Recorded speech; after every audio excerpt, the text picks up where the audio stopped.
మూసీ నది ప్రక్షాళన జరగాల్సిందేనా హైకోర్టు చెప్పడంతో రేవంత్ ప్రభుత్వం ఆ దిశగా వేగంగా అడుగులు వేస్తుంది. ఇక దీనికి సంబంధించి మరో 2 రోజుల్లో సీఎం రేవంత్ ఆధ్వర్యంలో ఉన్నత స్థాయి సమావేశం నిర్వహించే ఛాన్స్ ఉంది. ఇక మరోవైపు మొత్తం మూసీకి సంబంధించి బాపుఘాట్ కేంద్రంగా 10 కిలోమీటర్లు, ఇక దిగువన మూసీ దిగువన మొత్తం 5 కిలోమీటర్లు, అంటే మొత్తం 15 కిలోమీటర్ల మేర సుందరీకరణ చేయాలని తొలి విడతలో ప్రభుత్వం నిర్ణయించింది. ఇక దీనికి సంబంధించిన భూసేకరణ నిధుల సమీకరణపై అధికారులు కసరత్తు చేస్తున్నారు.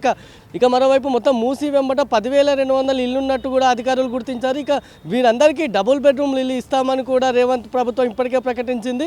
ఇక ఇప్పటికే కొన్ని ఇండ్లు కూల్చగా వారికి డబుల్ బెడ్రూమ్ ఇల్లు కేటాయించారు. ఇక మరోవైపు నిర్వాసితులకు ఇస్తున్న ఇండ్లలో ప్రభుత్వం పక్షపాతం వహిస్తుందంటూ కూడా అటు బీఆర్ఎస్ నేతలు ఆరోపిస్తున్నారు. ఈ క్రమంలో హరీష్ రావు ప్రభుత్వంపై తీవ్ర ఆరోపణలు చేశారు. ప్రభుత్వం నామమాత్రంగా పరిహారం ఇస్తూ వారి ఇళ్లను, వారి ఆస్తిని లాక్కుంటుందంటూ కూడా ఆయన ఆరోపించారు. సీఎం రేవంత్ మూసీపై తాము ప్రశ్నిస్తే బురద జల్లుతున్నారంటూ ఆరోపణలు చేయడం తగదంటూ కూడా ఆయన హరీష్ రావు చెప్పారు. ఈ క్రమంలోనే తిట్టడం, బుల్డోజర్లు ఎక్కించడం కాదు, దమ్ముంటే అటు రేవంత్ ప్రభుత్వానికి దమ్ముంటే ఇటు మూసీ అభివృద్ధిపై చర్చకు రావాలంటూ కూడా హరీష్ రావు బహిరంగ సవాల్ విసిరారు. చర్చ ఎక్కడైనా సరే మేము ఎక్కడైనా మాట్లాడేందుకు సిద్ధం అంటూ కూడా ఆయన ప్రకటించారు.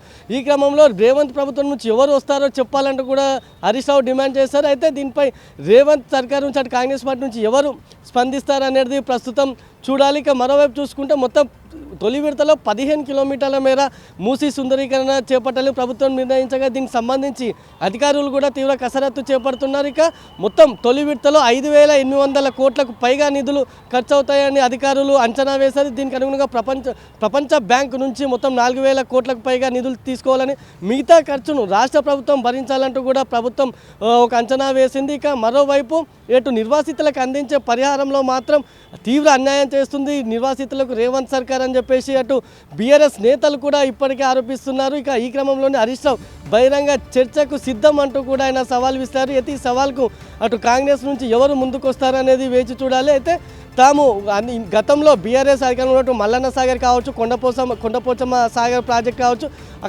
అక్కడ నిర్వాసితులు ఎవరైతే ఉన్నారో వారికి మెరుగైన ప్యాకేజ్ ఇచ్చామని, ప్రతి ఇంటికి అటు డబుల్ బెడ్రూమ్తో పాటు ఇంట్లో పెళ్ళైన వారందరికీ డబుల్ బెడ్రూమ్ కేటాయించడంతో పాటు పెళ్ళైన ప్రతి ఒక్కరికి 250 గజాల స్థలం కూడా ఇచ్చామని అటు హరీష్ రావు చెప్పుకొచ్చారు. కానీ రేవంత్ సర్కార్ మాత్రం ఇంట్లో ఎంతమంది ఉన్నా, పెళ్ళైన జంటలు ఎన్నున్నా కేవలం ఒకే డబుల్ బెడ్రూమ్ ఇస్తున్నారంటూ కాంగ్రెస్ సర్కార్పై మండిపడ్డారు.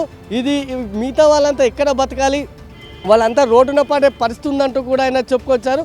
ఈ క్రమంలోనే నేను బహిరంగ చర్చకు దమ్ముంటే అటు కాంగ్రెస్ పార్టీ అటు ప్రభుత్వం నుంచి రావాలంటూ కూడా ఆయన సవాల్ విసారు. ప్రస్తుతం ఈ సవాల్కు అటు కాంగ్రెస్ నుంచి ఎవరు వస్తారో చూడాలి. ఎక్కడో వరంగల్లో మాట్లాడుతూ సోనియా గాంధీ గారి కాళ్ళు కడిగి నెత్తిలో నీళ్లు పోసుకోవాలని చాలా గొప్ప డైలాగ్ అయితే కొట్టిండు.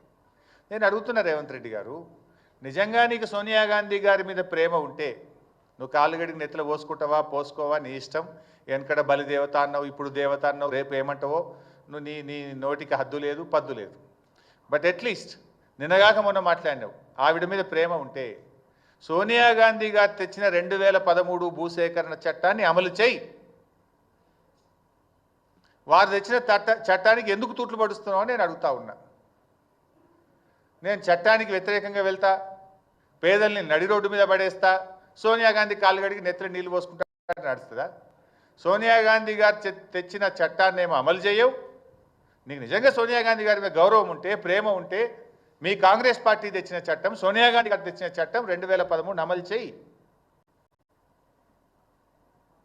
నువ్వు ప్రజలను మోసం, దేశాన్ని మోసం, పార్లమెంట్ను మోసం, సోనియా గాంధీని మోసం, అందరినీ మోసం చేసినావు.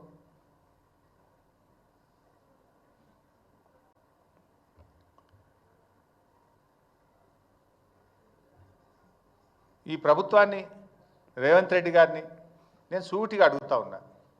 దీని మీద నేను బహిరంగ చర్చకు సిద్ధం. ముఖ్యమంత్రి గారు ఎక్కడికి రమ్మంటారో చెప్పండి. రేపు డెఫినెట్గా వీఆర్ రెడీ టు స్పీక్. నువ్వే చెప్తున్నావు మేము గొప్పగా చేసినామని. ఎక్కడ గొప్పగా చేసినా? ఇప్పుడు నేను ఈ పాయింట్స్ అన్ని రేజ్ చేసిన. Please answer my questions. ఏమి నా వ్యక్తిగతం కాదు. ఇప్పుడు ఎట్లయిపోయిందంటే కాంగ్రెస్ పార్టీ ప్రతిపక్షంగా మేము ఏదైనా ప్రతిపక్షాన్ని మాట్లాడితే మా మీద బురద జల్లుడు, మా మీద ఏదో ఒక పాత తీసి బుల్డోజర్ ఎక్కిస్తారా, చంపేస్తా, తొక్కుతా, ఇవి కాదుగా తొక్కుతా సంపుతా బుల్డోజర్ ఎక్కిస్తా లేకపోతే మా మీద ఏదో బుర్రజల్లుడు మీ లీడర్లను పెట్టించి మమ్మల్ని తిట్టించుడు. This is not the solution. If you are fair, come on, let us discuss. I'm ready for open discussion. ఏ టీవీ ఛానల్ కూర్చుందామా, ఎక్కడ కూర్చుందాం చెప్పు, సెక్రటరేట్ రమ్మన్నా నేను వస్తా.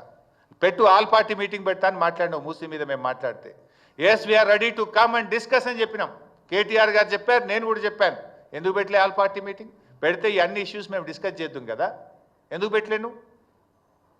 పార్లమెంటు తప్పుదో పట్టిస్తున్నావు. 2013 భూసేకరణ చట్టం అమలు చేస్తున్నాను. సోనియా గాంధీని కూడా మోసం చేస్తున్నావు నువ్వు. అందువల్ల దీని మీద బహిరంగ చర్చ పెట్టాలి. లేదు ఆల్ పార్టీ పెట్టండి. We're ready to give suggestions. చాలా స్పష్టంగా చెప్పాం, మూసీ పునరుద్ధరణకు బీఆర్ఎస్ వ్యతిరేకం కాదు, కానీ మూసీ ముసుగులో రియల్ ఎస్టేట్ వ్యాపారానికి వ్యతిరేకమని చెప్పాం. మూసీ ముసుగులో రాష్ట్ర ప్రభుత్వ నిధులు కొల్లగొట్టడానికి వ్యతిరేకమని చెప్పాను తప్ప మూసీ ప్రాజెక్ట్ అది ప్రారంభించిందే కేసీఆర్ అండ్ బీఆర్ఎస్ పార్టీ. దీని మీద డెఫినెట్గా ఒకటి బహిరంగ చర్చకు ప్రభుత్వాన్ని డిమాండ్ చేస్తున్నాం. 2 బీఆర్ఎస్ పార్టీ మా పార్లమెంట్ పార్టీ నాయకుడు సురేష్ రెడ్డి గారు పార్లమెంట్లో ప్రివిలేజ్ మోషన్ కూడా మూవ్ చేస్తాం. ఎందుకంటే మీరు కేంద్ర ప్రభుత్వాన్ని పార్లమెంట్ను కూడా తప్పుదో పట్టించింది కనుక దీని మీద మా సురేష్ రెడ్డి గారు పార్లమెంట్లో బీఆర్ఎస్ పార్టీ ఎంపీలు ప్రివిలేజ్ మోషన్ కూడా మూవ్ చేస్తారు. Because they misguided.